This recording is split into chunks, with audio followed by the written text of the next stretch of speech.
Okay, so good day everyone. Now we will talk about the Philippine Constitution. And also we will talk about the evolution of the Philippine Constitution. So before we proceed, let us talk about first what is a constitution. So, a constitution is defined as the fundamental law of a nation or state. Okay, so when we talk about constitution, it is like a rule book for the government, and all the rules that are stated in this rule book must be followed. So, this document creates branches, powers, responsibility of the government, creates limitation of the government power, and also it contains the right of the people. Okay, so the Constitution is also often known as the supreme law of the land, meaning it is the highest law of the country. So, highest law of the country man meaning no one, not even the president, can go against the Constitution. Then, the Constitution is written by the Constitutional Convention. So, what is a Constitutional Convention? So, Constitutional Convention is a body assembled for the express purpose of framing or writing a constitution, revising an existing one, or proposing an amendments to it. So these are the purposes of the Constitution. So first, it prescribes the kind of the government that will exist in the state. Second, it creates the different departments and specifies their respective functions and duties. So what I've said ganiha na the Constitution creates the responsibility of the government. Then third, it is the source of the sovereign powers of the government, establishing the fixed, first, or basic principles. Fourth, it promotes public welfare. So the Constitution establishes the rights of the people which the government is obligated to protect. So, sasama sa kong gingon ganiya, the Constitution contains the rights of the people. Okay, now let's move on to the evolution of the Philippine Constitution. Okay, so what you're seeing right now is the timeline of all the constitution in the history of the Philippines, starting from the 1897 Constitution of Biak na Bato down to the latest constitution of the 1987 Philippine Constitution. So among the 7 constitutions, there are only 3 effectively govern the country. These are the 1935 Commonwealth Constitution, the 1973 Constitution, which is the Marcos administration, and the 1987 Philippine Constitution. Now let's move on to the 1973 Constitution of the Biak na Bato. 1897 Constitution of Biak na Bato, Provisionary Constitution of the Philippines Republic during the Philippines Revolution, promulgated by the Philippine Revolutionary Government on November 1, 1887, was written by Isabelo Artaco and Felix Ferrer. Organs of the government under the Constitution were: Number 1. The Supreme Council, which was vested with the power republic, headed by the President and 4 departments in Secretaries Interior, Origin, Affirm, and Treasury and War. Number 2. The Consejo Supremo de Gracia y Justicia, Supreme Council of the Grace and Justice, which was given authority to make decision, affirm, disprove sentence rendered by the other, and courts, and to dictate rules for administration justice. Number 3.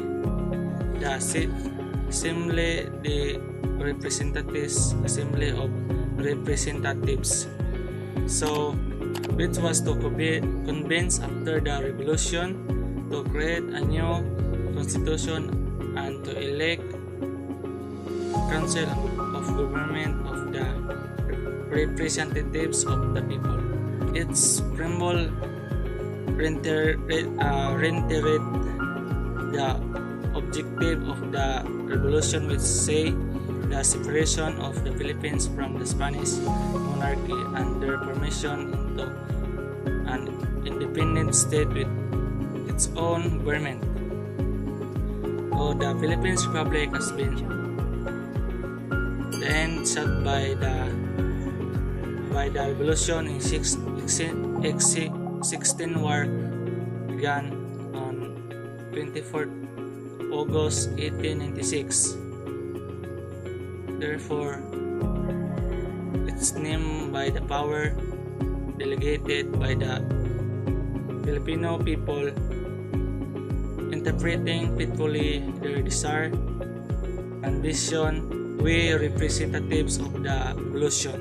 So, the Constitution of Biak de Bato was never fully implemented since a truce fact of the Biak de Bato was signed between the Spanish and the Philippines Revolutionary Army.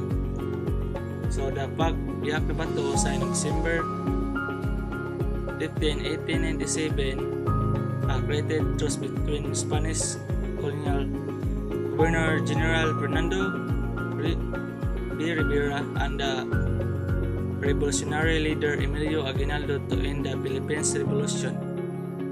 Okay, we're done with the 1897 Biak na Bato Constitution. Now, let's proceed to the 1899 Malolos Constitution. Okay, so the Malolos Constitution was actually drafted when Emilio Aguinaldo came back to the Philippines from Hong Kong. So after the defeat of the Spain against the US during sa battle in Manila Bay on May 1, 1898, so napildi ang Spain.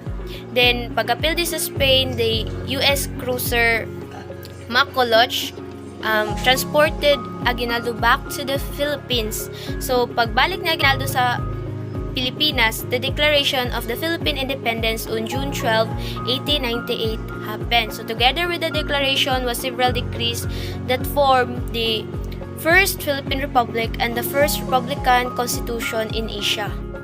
Okay, so Malolos Congress was elected, which selected a commission to draw up a draft constitution on September 17, 1898, which composed of wealthy and educated men. So the document they came up with approved by the Congress and promulgated by Aguinaldo on January 21, 1899, and with titled the Political Constitution of 1899, and it was written in Spanish. Okay, so the Malolos Constitution has 39 articles divided into 14 titles with 8 articles of transitory provisions and a final additional article.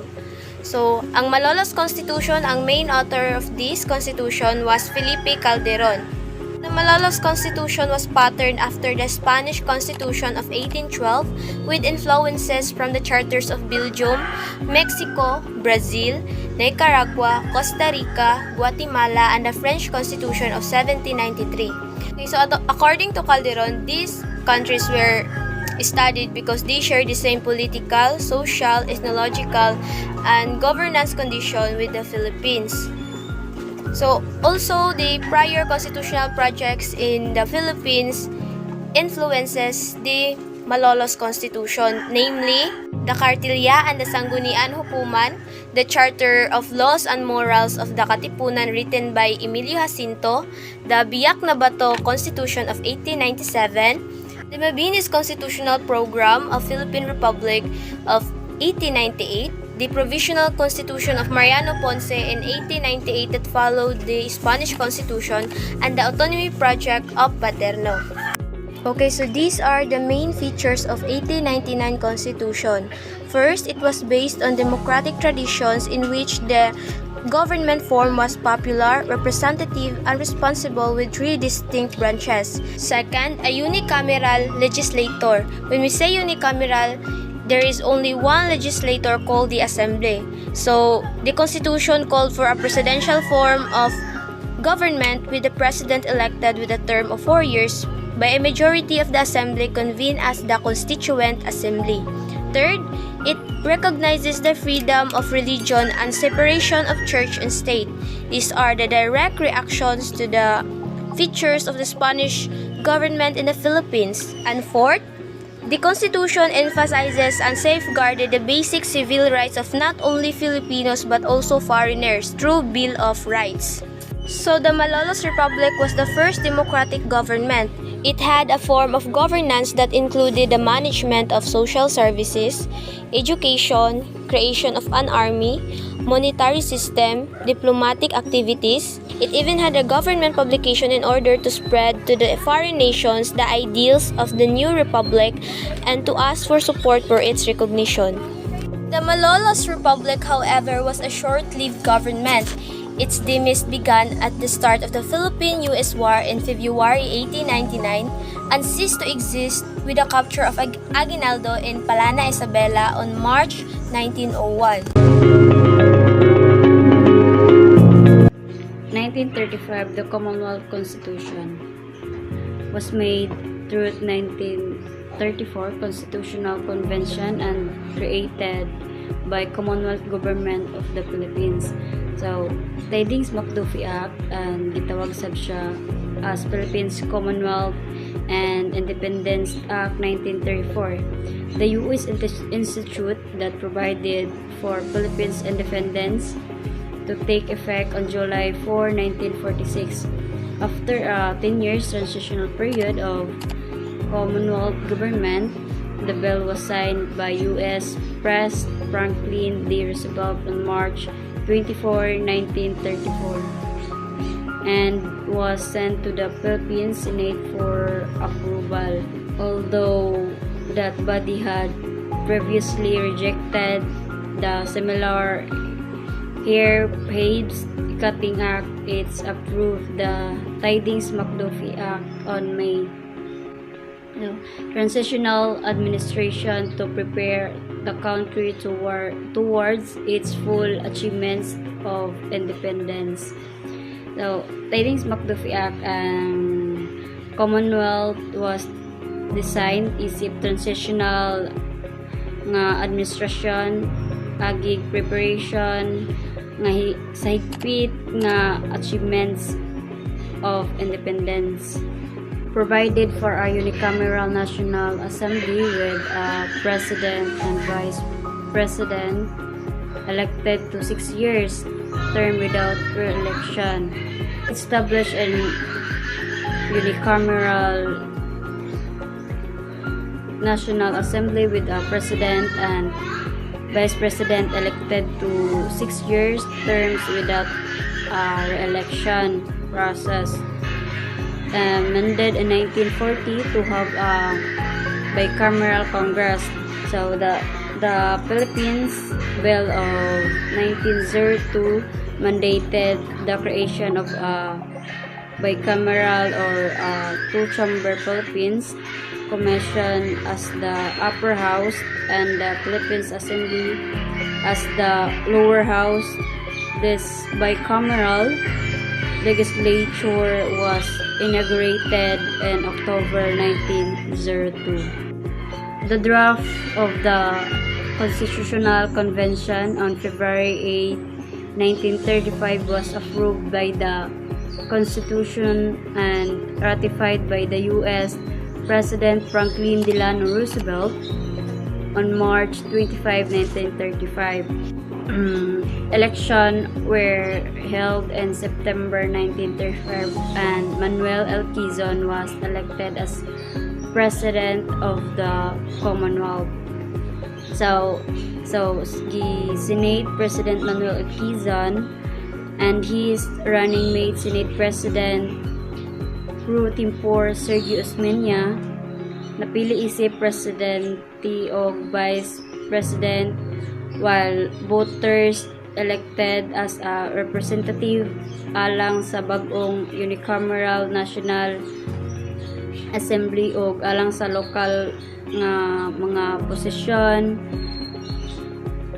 Tapos inauguration sa Commonwealth of the Philippines.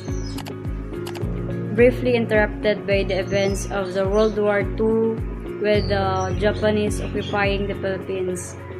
So, Japan was occupied the Philippines for over 3 years until the surrender of Japan.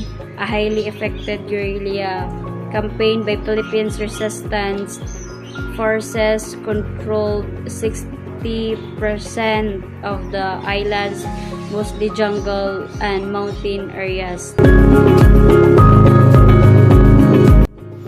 1943 Japanese government. 1943 Constitution. was the constitution of the Japanese-sponsored Second Republic of the Philippines. The Second Republic, officially known as the Republic of the Philippines, and also known as the Japanese-sponsored Philippine Republic, was a Japanese puppet state established on October 14, 1943, during the Japanese occupation of the island. In June 1943, the Preparatory Commission for the Philippine Independence, or PCPI, composed of 20 delegates, was created to draft a new constitution by the Kalibapi, kapisanan sa paglilingkod sa bagong Pilipinas. Ang PCPI kay diya gibutang ang tanang information sa 1943 Philippine Constitution during the Japanese occupation of the Philippines during World War II. Nagplano sila nga mag-draft og bagong constitution or governance by the Kalibapi, kapisanan sa paglilingkod sa bagong Pilipinas, and it is condensed version of 1935 Constitution consisting only of preamble and 12 articles. In September 1943, the draft constitution was unanimously approved by all members of the PCPI and was submitted for the ratification in a popular convention of the Kalibapi in Manila. In September 1943, ang gidraft na constitution sa PCPI kay i-approve na sa nang members sa PCPI ug ni-submit sila ratification sa popular convention of the Kalibapi in Manila. Kanang i-submit sila formal consent or agreement para mahimong officially valid ang ilang constitution. It was abolished eventually along with the Second Republic upon the liberation of the Philippines by the American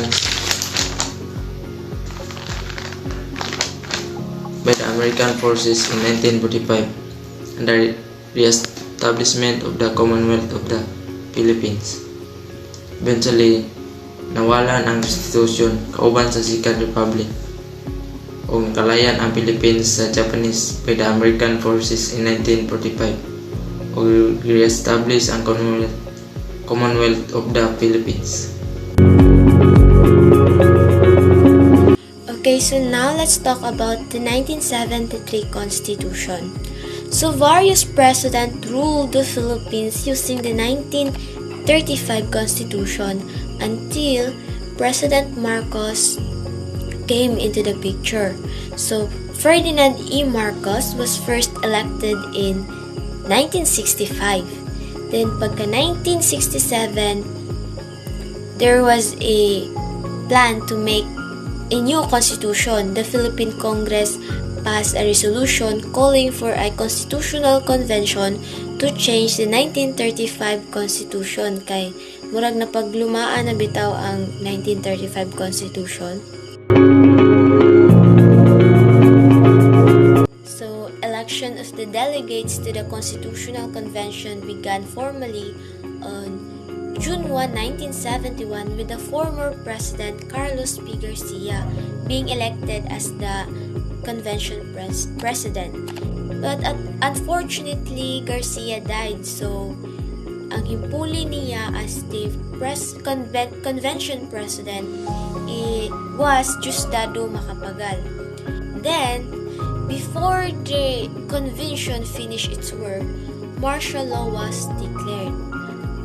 So, na-declare ang martial law on September 21, 1972. Then, Marcos cited na iyang gi-announce tong nag-declare siya og martial law due to the growing communist insurgency. Modo na iyang reason. But according to many critics and mga victims bitaw sa martial law, nag-declare siya og karang batas militar to influence and manipulate the ongoing constitutional convention. So, ato manggod na time ang some of the delegates of the ongoing Constitutional Convention pag time sa martial law ba, kay katong mga delegates ato, they were placed behind bars and others went to hiding. Then ang uban po kay nag-voluntary exile. Okay, so with Marcos as a dictator, the direction of the convention turned. So nausab ang direction sa Constitutional Convention. So with the accounts that the president himself dictated some provisions of the Constitution, manipulating the documents to be able to hold on to power for as long as he could. Okay, so November 29, 1972, the convention approved its proposed constitution. So, President Ferdinand E. Marcos issued the Presidential Decree number 73 setting a date of the plebiscite to ratify or reject the proposed constitution on November 30.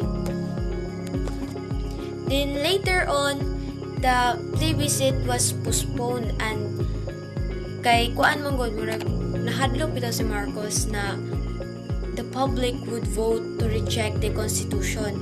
So instead sa plebisito, citizen assemblies were held from January 10 to 15, 1973, where ang mga citizens coming together and voting by hands decided whether to ratify the constitution, suspend the convening of the interim National Assembly, to continue the martial law, or place a moratorium on elections for a period of at least several years. Then on January 17, 1973, President Marcos signed Proclamation number 1102 declaring the 1973 Constitution ratified by an overwhelming vote of the members of the highly irregular citizen assemblies.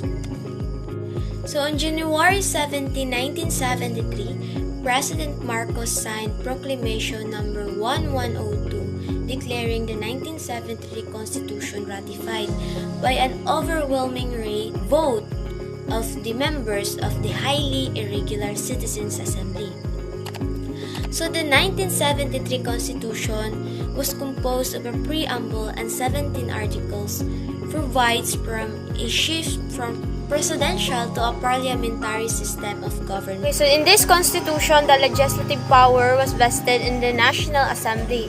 Then the Prime Minister was elected among the members of the National Assembly and served as the head of the government and commander-in-chief of the Philippine Armed Forces.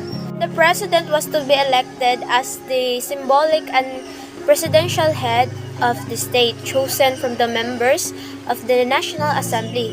So the president would serve 6 years term and could be re-elected for an unlimited numbers of terms. Judicial power was vested in the Supreme Court, composed of a Chief Justice and 14 justices.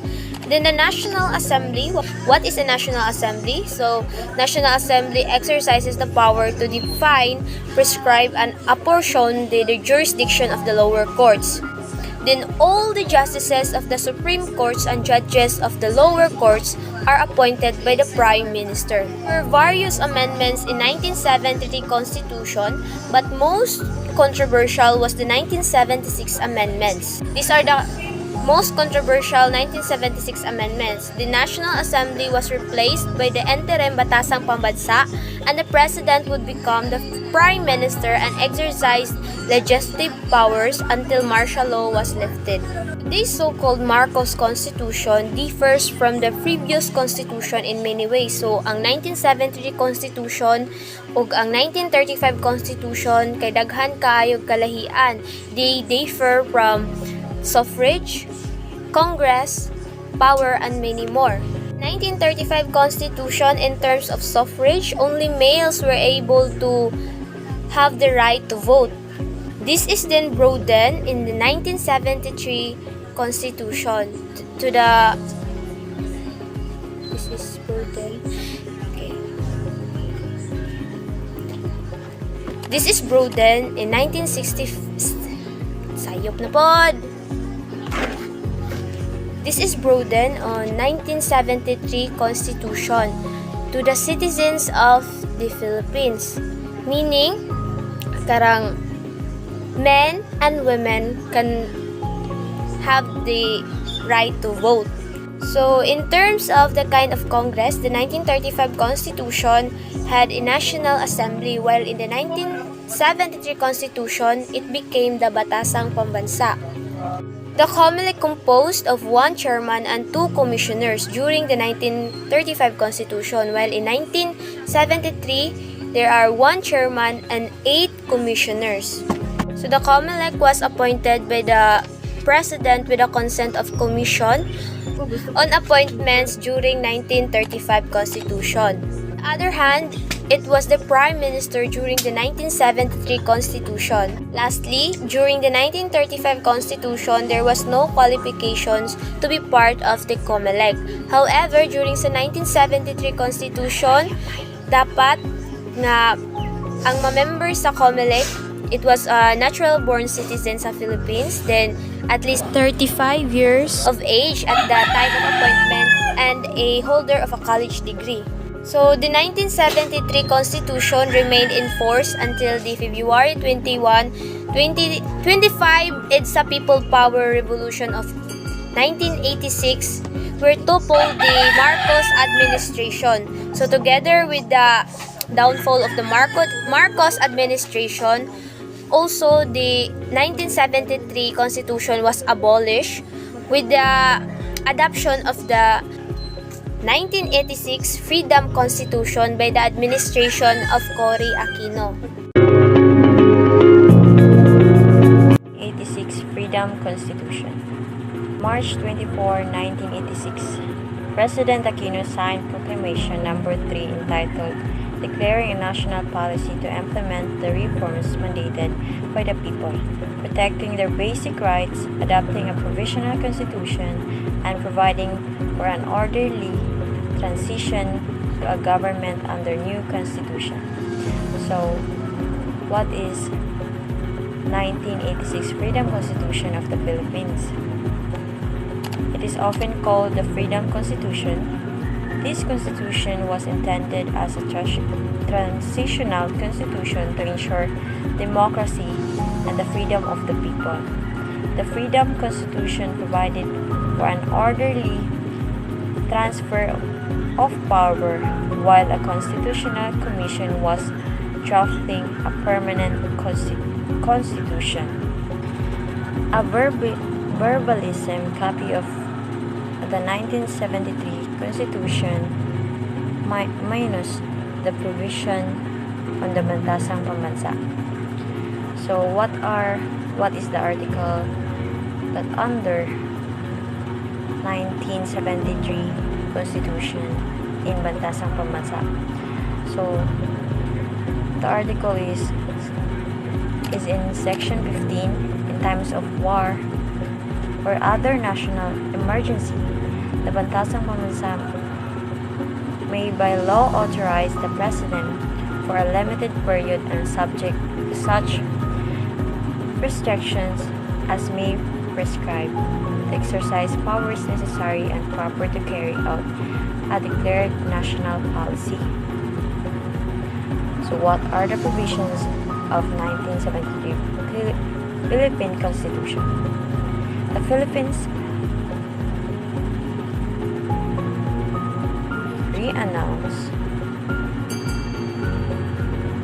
renounces war as the instrument of national policy, adopts the generally accepted principles of international law as part of the law of the land, and adheres to the policy of peace, equality, justice, freedom, cooperation, and amity with all nations.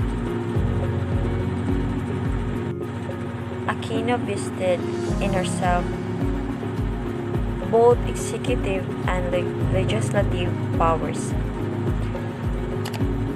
A transitional constitution that lasted for a year. There are 3 other constitutional have effectively governed the country in its history. So, the 1935 Commonwealth Constitution, the 1973 Constitution, and the 1986 Freedom Constitution. So, what is the purpose of 1987 Constitution after martial law? Today, the 1987 Constitution safeguards our institution from a repeat of Marcos' martial law regime. The Supreme Court is empowered to review all official acts to determine if there has been grave abuse of the discretion. Congress cannot be padlocked. 1987 Constitution. On February 11, 1987, new constitution was proclaimed, ratified, and in effect. So, on this constitution came into full force and effect on February 11, 1987. After President Quezon C. Aquino issued Proclamation number 58 on 1987. The proclamation issued by President Aquino and it included the results of the plebiscite held on February 2, 1987. The 1987 Philippine Constitution revolves around on four themes. First, upholding of national sovereignty. Second, democratic governance and prevention of another dictatorship. Third, respect for human rights and civil liberties. And fourth, promotion of social justice. So, established on Philippines as a democratic republican state. So, the Philippines is a democratic and republican state. Sovereignty resides in the people and all government authority emanates from them. So, begins with a preamble and 18 self-contained articles. Okay, so what is a preamble? So, a preamble is an introductory statement in a document that explains the document's purpose and underlying philosophy by the power ordaining it.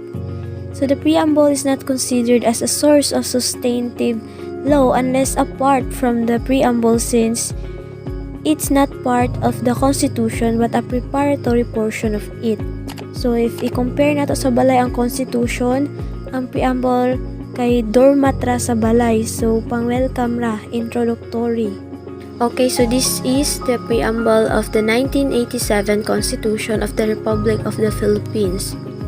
We, the sovereign Filipino people, imploring the aid of Almighty God, in order to build a just and humane society and establish a government that shall embody our ideals and aspirations, to promote the common good, conserve and develop our patrimony, and secure to ourselves and our posterity the blessings of independence and democracy under the rule of law and a regime of truth, justice, freedom, love, equality, and peace, do ordain and promulgate this Constitution. Okay, so here are the complete provision of the 1987 Constitution. First, the preamble, then the Article 1, National Territory, Article 2, Declaration of the Principle and State Policies, Article 3, Bill of Rights, Article 4, Citizenship, Article 5, Suffrage, Article 6, Legislative Department, Article 7, Executive Department, Article 8, Judicial Department, Article 9, Constitutional Commission, Article 10, Local Government, Article 11, Accountability of Public Officers, Article 12, National Economy and Patrimony, Article 13, Social Justice and Human Rights, Article 14, Education, Science and Technology, Arts, Culture and Sports, Article 15, the Family, Article 16, General Provisions, Article 17, Amendments or Revisions, and Article 18 is transitory provisions. So it's not a perfect documents, but it is the country highly law binding all the citizens of the Philippines. So the 1987 provides that the Philippines is a democratic and republican state where sovereignty reside in the people and all government authority emanates from them. The 1987 Constitution has three branches of government. First is the executive branch, headed by the President and Cabinet. Second, the legislative branch, composed of the Senate, headed by the Senate President, and the House of Representatives, headed by the Speaker of the House. And third, the judiciary branch, composed of the Supreme Court, headed by the Chief Justice and the lower courts. The House of Representatives is composed of the congressmen, women elected to a 3 years term. So congressmen, congresswomen, they are elected to 3 years. Na ay 243 daw ka mga legislative district sa nasod. If nagpuyo ka sa usa niini nga mga district uban sa mga tawo nga 2,500 ka mga tawo na ay 243 daw ka mga representante nga gi-choose para sa atong sa distrito. And then the Senate is composed of 24 senators who are elected and serve for 6 years terms with half of the senators elected every 3 years. So the Senate shall be composed of 24 senators who shall be elected by provided by law. The next is the Constitution also established 3 independent constitutional commission. So the type of independence first is Civil Service Commission, and second is Commission on Election, and then third is Commission on Adults. Now, let's talk about the federalism. So, what is a federalism? So, the federalism means that the power is divided between a federal government and regional state. So, the federal government ang in charge sa national affairs like the national security and defense. Then, ang regional state pod, siya ang bahala sa local affairs of their respective states like education, infrastructures, and others. The most famous example sa federal government kay ang USA. Pero dili ra pod sila, napod ang India, Australia, ug ang Germany. So nakasulat sa 1987 Constitution na unitary ang form sa government nato.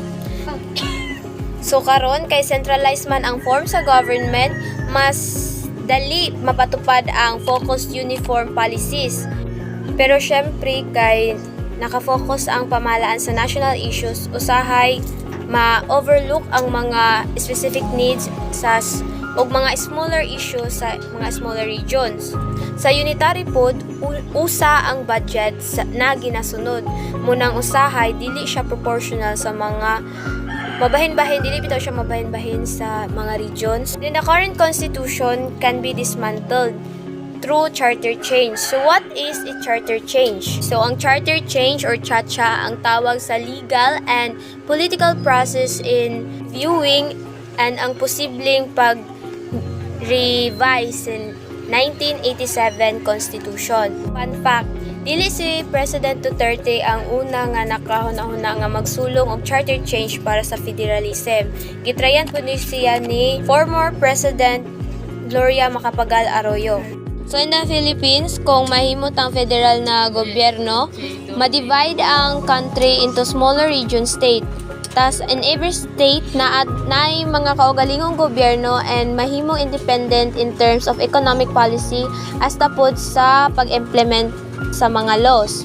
So ang advantage sa federal government, mas mapagtuunan sa regional government ang need sa ilang mga sakop, while ang disadvantage pod kay magkawatak-watak ang every region, subasig mag-widen pa ang gap culturally and as well as politically. And according pa sa mga political experts, mas mukusog pa ang kontrol o impluensya sa mga political dynasty if ever na mapatupad ang federal government.